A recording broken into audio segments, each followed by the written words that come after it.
Bom dia, pessoal! Sejam muito bem-vindas e bem-vindos a mais uma Manhã Diversa. Que maravilha ter sua companhia aqui com a gente nessa quinta-feira, dia 25 de agosto. E bom dia também para ela, minha querida de todos os dias, Roberta Helui. Bom dia, Mariana Zacaron. Bom dia para o pessoal de casa. Você sabia que cerca de 2% da população brasileira podem apresentar altas habilidades, como, por exemplo, QI acima da média? Mas você sabe como são diagnosticados os chamados superdotados? Esse vai ser um dos nossos assuntos do programa de hoje. Nós vamos falar também sobre gordofobia, que é o preconceito contra pessoas gordas, e mostrar também uma iniciativa que promove a inclusão e a valorização da beleza do corpo de mulheres plus size. E nós queremos a sua participação com a gente. Envie então seu comentário ou pergunta sobre um desses assuntos pelo nosso WhatsApp. O DDD é 32 e o número é 999397416. Nós vamos adorar receber a sua mensagem. E quinta-feira é dia de resenha esportiva aqui no Manhã Diversa. Então, bom dia para o Gabriel, então, porque a gente vai saber diretamente dele quais são os destaques de hoje. Bom dia, Mariana. Bom dia, Roberto. O destaque do resenha esportiva de hoje é a vitória por 3-1 do Flamengo fora de casa. Está próximo da final, e também o empate por 2-2 entre o Fluminense e Corinthians. Está tudo aberto para o jogo de volta. Esses são os destaques que a gente vai conversar daqui a pouquinho aí no estúdio, meninas. E da redação, vamos direto para a cozinha do Manhã Diversa conversar com o nosso chefe, Arthur Veloso. Bom dia, Arthur. Diz então pra gente também que delícia você vai preparar hoje. Bom dia, Roberta. Bom dia, Mariana. Olha, Roberta, o prato de hoje é para continuar inspirado com a pegada saudável de ontem, né? Que a gente recebeu a Joana Camil. E aí hoje eu vou ensinar então uma receita para vocês de um omeletão de forno super bombado pra galera marmiteira, a galera do CrossFit aí e também pro pessoal de casa, porque é gostoso, não é só saudável não. Bom demais, muita coisa boa que a gente preparou para você até meio-dia, né? Então chega junto porque a Manhã Diversa começa agora.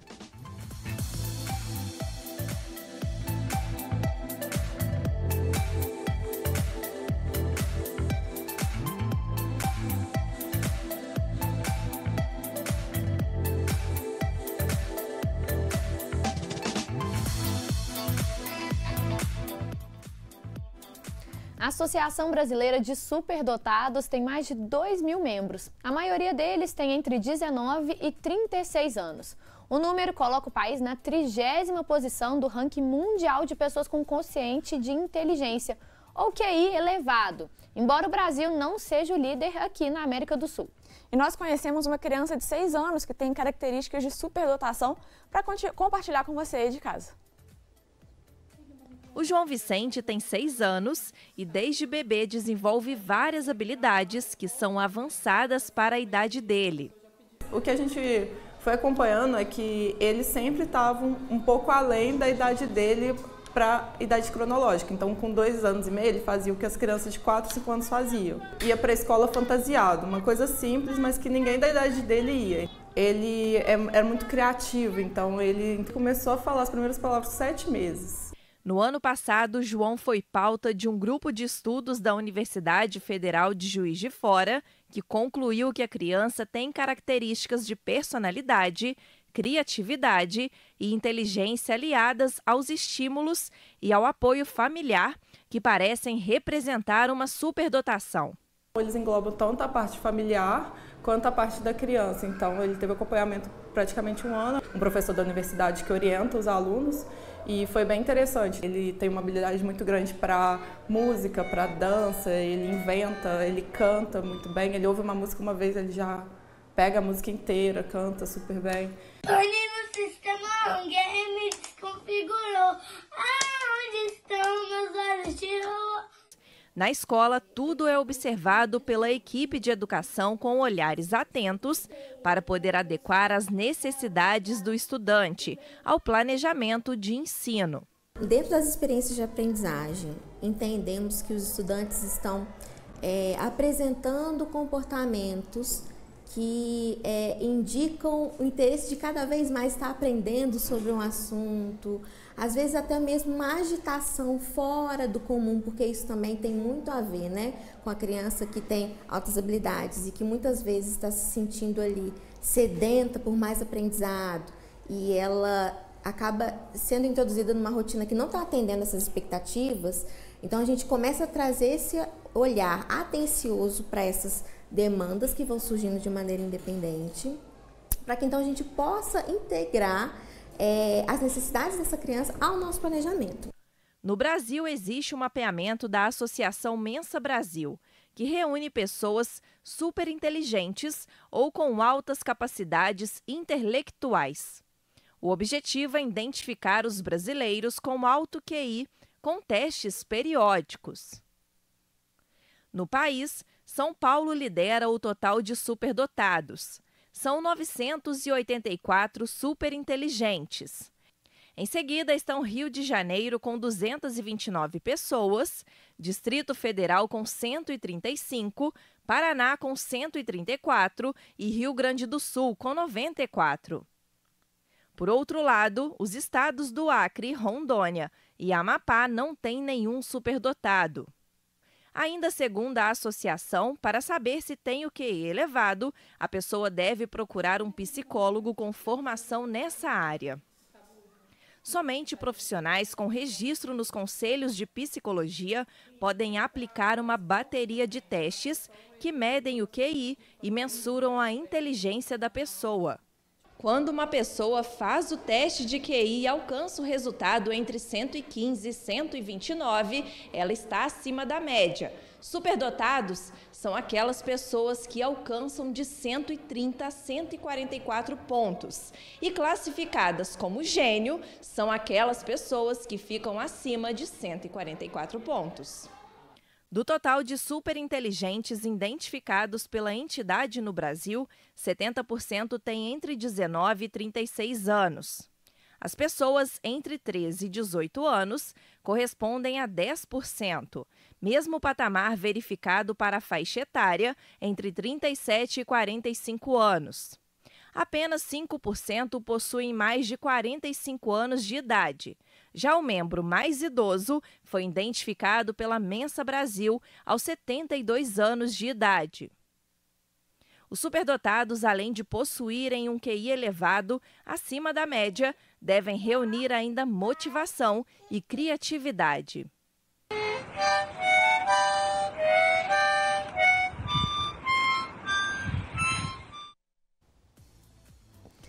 E a gente continua nesse assunto porque já está aqui com a gente o psicólogo Carlos Eduardo Pereira.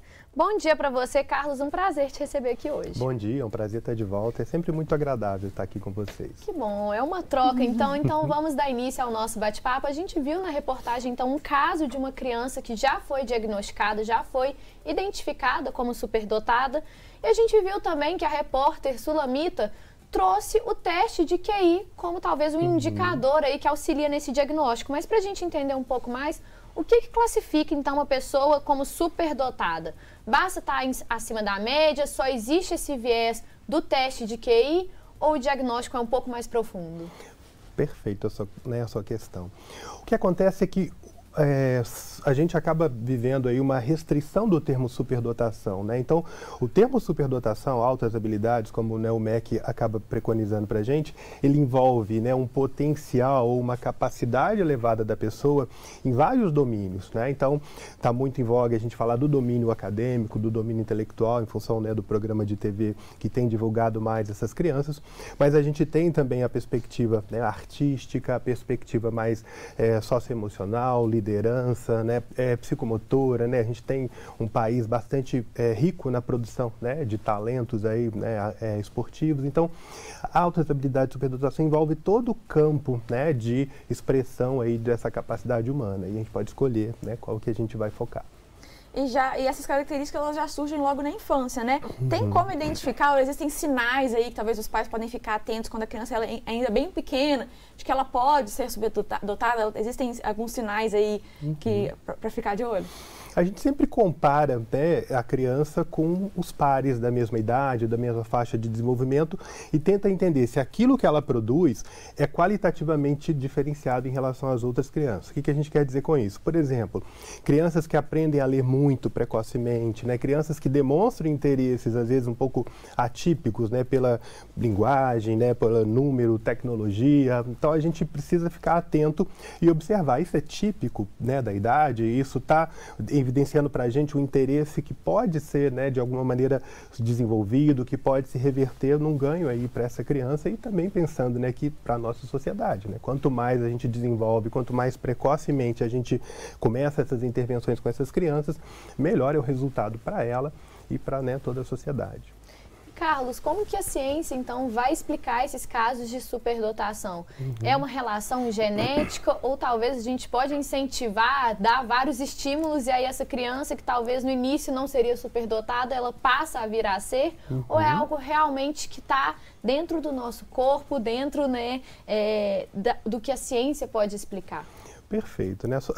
A sua questão traz para a gente uma discussão muito antiga na ciência, natureza ou cultura, né? A gente sempre fica discutindo isso, mas em relação às altas habilidades, a gente entende que, né, em torno de 70%, né, deste fenômeno tem uma origem, uma explicação mais genética, mais biológica, e que o meio, né, ele, embora a gente coloque aí esses 30%, ele tem um papel fundamental, né? Porque não adianta eu ter uma capacidade, uma facilidade, né, biológica, se eu encontro no meio uma resistência, não encontro os processos de desenvolvimento adequados, né, isso leva a gente a acabar, né, perdendo muito potencial, que é o que a gente vê no Brasil, de certa forma.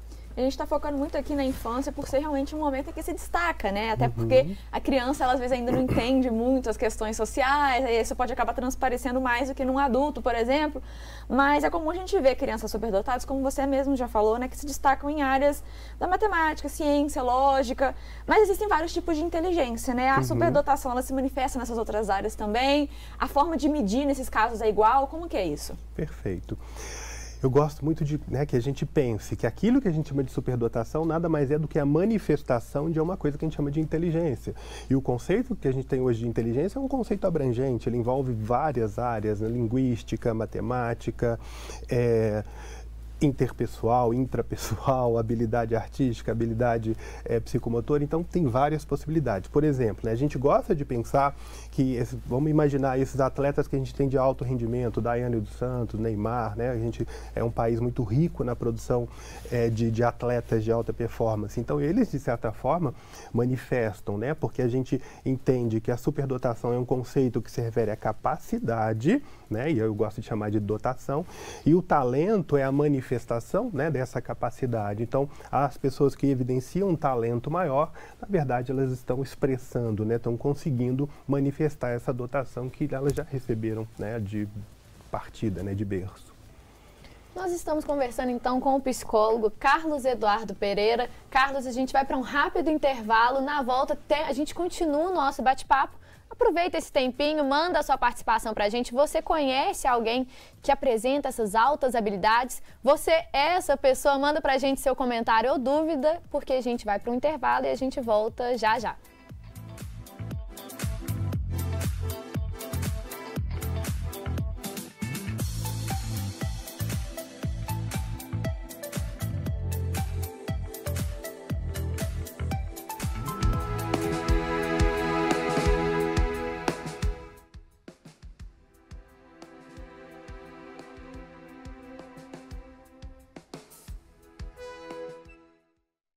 Voltamos com a Manhã Diversa, agora são 10 horas e 16 minutos e hoje nós estamos conversando aqui no programa sobre a superdotação. A gente recebe o psicólogo Carlos Eduardo Pereira, que já está aqui com a gente no estúdio. Mais uma vez, seja muito bem-vindo, muito obrigada por ter vindo conversar com a gente, para a gente entender um pouco, né, o que é uma pessoa superdotada, o que classifica e falar um pouco sobre as consequências disso na vida dessa pessoa, porque apesar da gente pensar muito nisso na infância, é algo que vai para a vida toda, né? E aí, seguindo ainda um pouco, né, nesse período da infância, né, os professores nem sempre são capazes de identificar e acolher uma criança aí com essas altas habilidades, né? E aí, com isso, o aluno pode acabar vivendo experiências, né, daquilo que poderia ser algo bom, que ela poderia utilizar como algo, né, uma habilidade, enfim, pode acabar se tornando um peso, né? Porque a criança pode acabar sofrendo bullying e até perder o interesse pelos estudos. De que maneira, então, que as escolas elas podem ficar atentas e se adaptar para garantir, né, que essa criança seja acolhida e tenha o apoio necessário? Essa é uma discussão muito boa, né? A gente sempre leva isso para a escola. Por quê? A gente pensa que essas crianças elas são caracterizadas fundamentalmente por uma capacidade grande, às vezes, de aprendizagem, uma facilidade de aprendizagem. Então, aquilo que o professor, às vezes, demora 50 minutos para explicar para uma turma típica, com 5 minutos, essa criança já consegue dar conta desse conhecimento, adquirir esse conhecimento. Então, numa aula de 50 minutos, 10 minutos aprendendo, o desafio é o que essa criança vai ficar fazendo nos outros 40 minutos. Então, isso acaba gerando, né, a produção de comportamentos que, às vezes, eles são concorrentes com aquilo que é o objetivo educacional. E aí a criança acaba se destacando em função desses comportamentos. O que eu quero dizer com isso?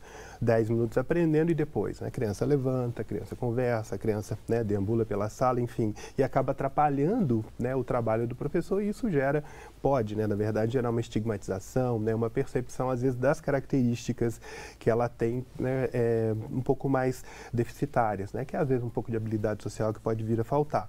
Então, a gente entende que a escola precisaria atender de uma forma mais individualizada, ter uma atenção um pouco mais individualizada para essas crianças. Isso ajudaria muito, né, para diminuir os problemas e potencializar o desenvolvimento. A gente falou então da responsabilidade das escolas e ontem, lendo os relatos de pessoas superdotadas, muitos falavam que eles eram identificados como crianças problemáticas, justamente por isso. Em 10 minutos aprendi e é criança, então vai querer conversar, vai querer se movimentar, então tem que ter essa atenção.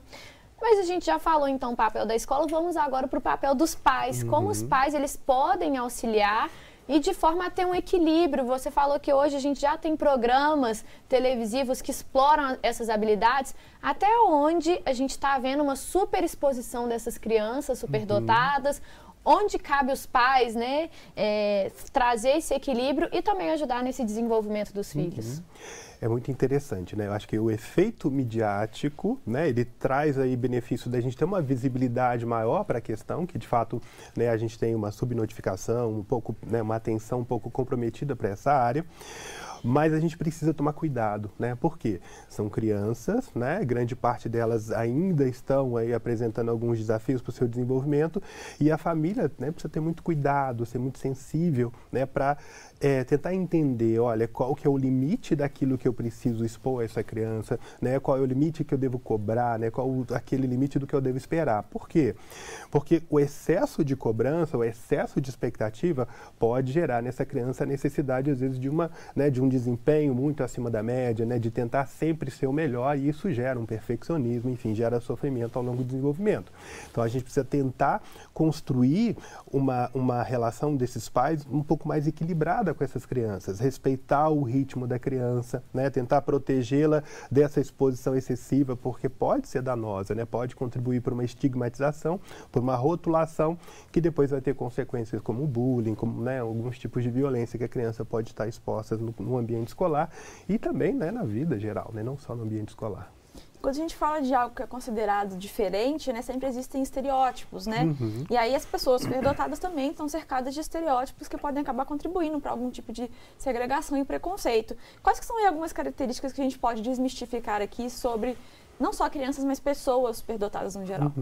No geral, né, a gente tem nessa área vários mitos, né? Acho que os mais importantes para mim são o mito de que elas vão se desenvolver sozinhas, que eu não preciso fazer nada, não preciso dar nenhum tipo de atenção para ela, então isso já é uma estigmatização perigosa. A gente precisa oferecer oportunidades de desenvolvimento específicas. Outro mito é o mito de que elas vão ter problemas de relacionamento. Isso não é necessariamente uma realidade. Por quê? Como a gente viu, aquilo que eu chamo de inteligência é um conceito fluido. Posso, de repente, estar falando de uma criança que tem justamente uma habilidade de, né, liderança, uma sensibilidade maior, uma empatia maior. Então, isso também é outra, né, inverdade sobre essas crianças. Então, acredito que esses mitos são importantes da gente já combater de partida. Com certeza. Às vezes pensar que essas pessoas não erram, né? Já que elas apresentam grandes habilidades, isso ela não vai errar. E aí causa uma pressão, a gente ainda vai falar sobre isso.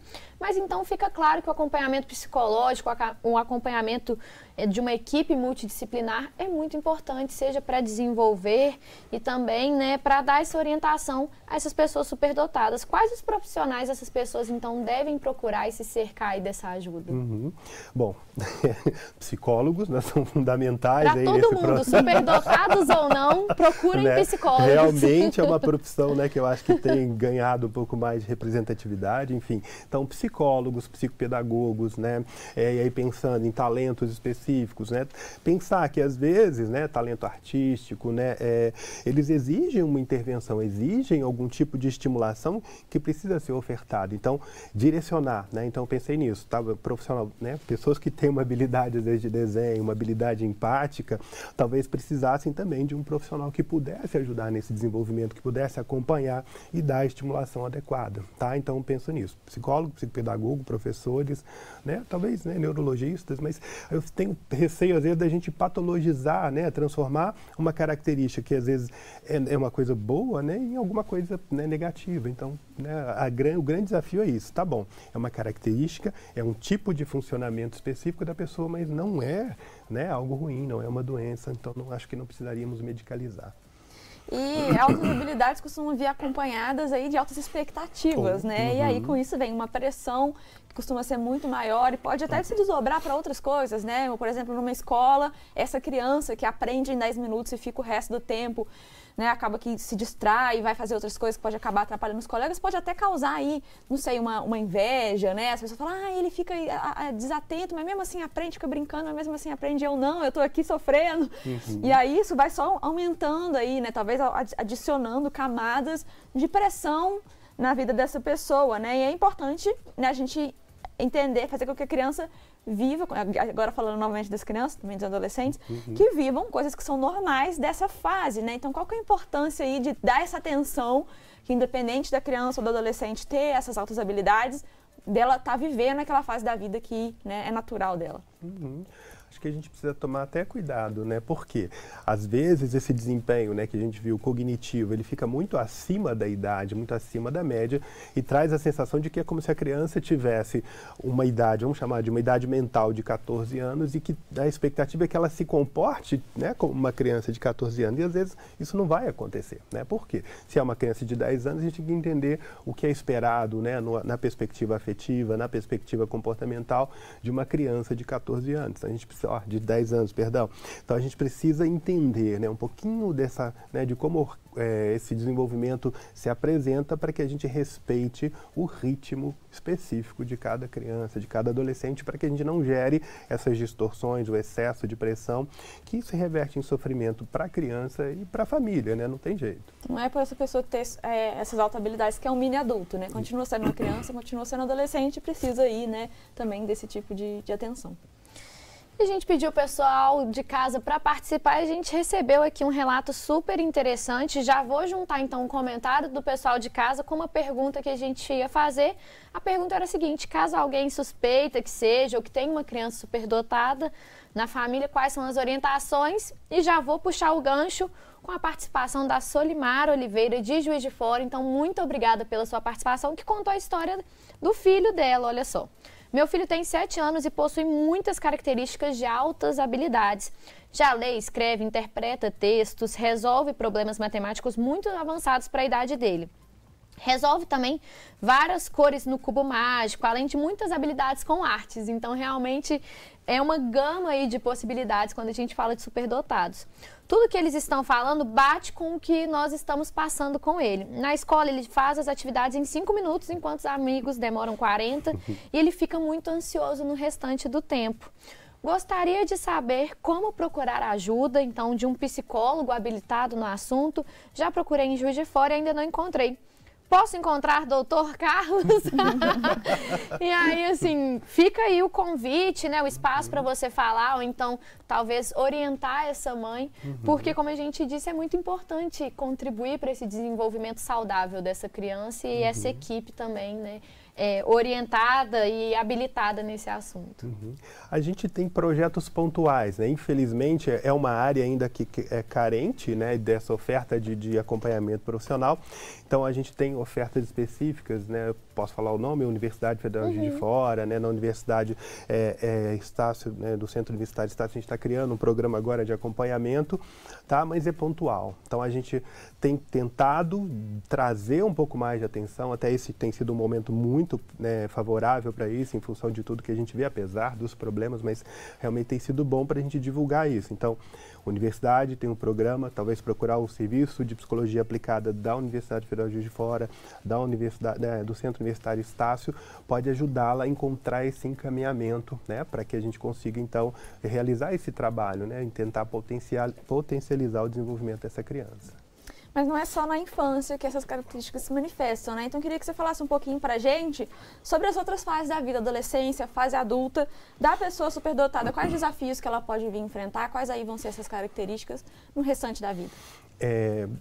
Na idade adulta, né, existe um desafio que é, às vezes, o efeito de todo esse sistema educacional. Né, imagina, uma criança com facilidade de aprendizagem, que passa todo o processo educacional sem se esforçar, sem grande demanda para a aprendizagem, ela pode aprender que tudo é fácil, né? E aí, quando ela chega na vida adulta, que ela vai se deparar, às vezes, com demandas que vão ter um nível de exigência maior, ela pode ter um pouco mais de dificuldade para lidar com frustração, para lidar com as limitações, para lidar com situações de desafio, tá? Então a gente vê isso frequentemente, aí acaba gerando quadros, podem, na verdade, gerar quadros psicopatológicos, quadros de ansiedade, quadros de depressão e dificuldade mesmo, às vezes, de socialização, né? Porque é uma pessoa que pode ter tido dificuldade lá na infância para se socializar e aí ela internaliza, né? Acaba sedimentando a percepção de que ela tem uma dificuldade que não tem como ser revertida. Então, o que a gente observa no adulto é isso, às vezes são os efeitos, né, de intervenções que poderiam ter sido feitas e não foram e que geram algumas dificuldades que depois são muito mais difíceis de trabalhar no adulto. Doutor Carlos, muito obrigada pela sua participação, foi realmente muito esclarecedor e entender que essas habilidades, elas não precisam de ser um peso para essa criança e para as pessoas que convivem com ela. Pelo contrário, pode ser algo que pode ser estimulado e ajudar não só a pessoa em si, mas como uma sociedade. Afinal de contas, a gente está falando aqui de altas habilidades. Então, muito obrigada pela sua participação aqui hoje. Eu que agradeço a oportunidade, estou sempre disponível, um prazer sempre. E no próximo bloco tem o chefe Arthur Veloso com Bora Rangai, uma receita muito prática do jeito que a gente gosta. É omelete de forno. É o tempo de beber uma aguinha, pegar um café e a gente já está de volta.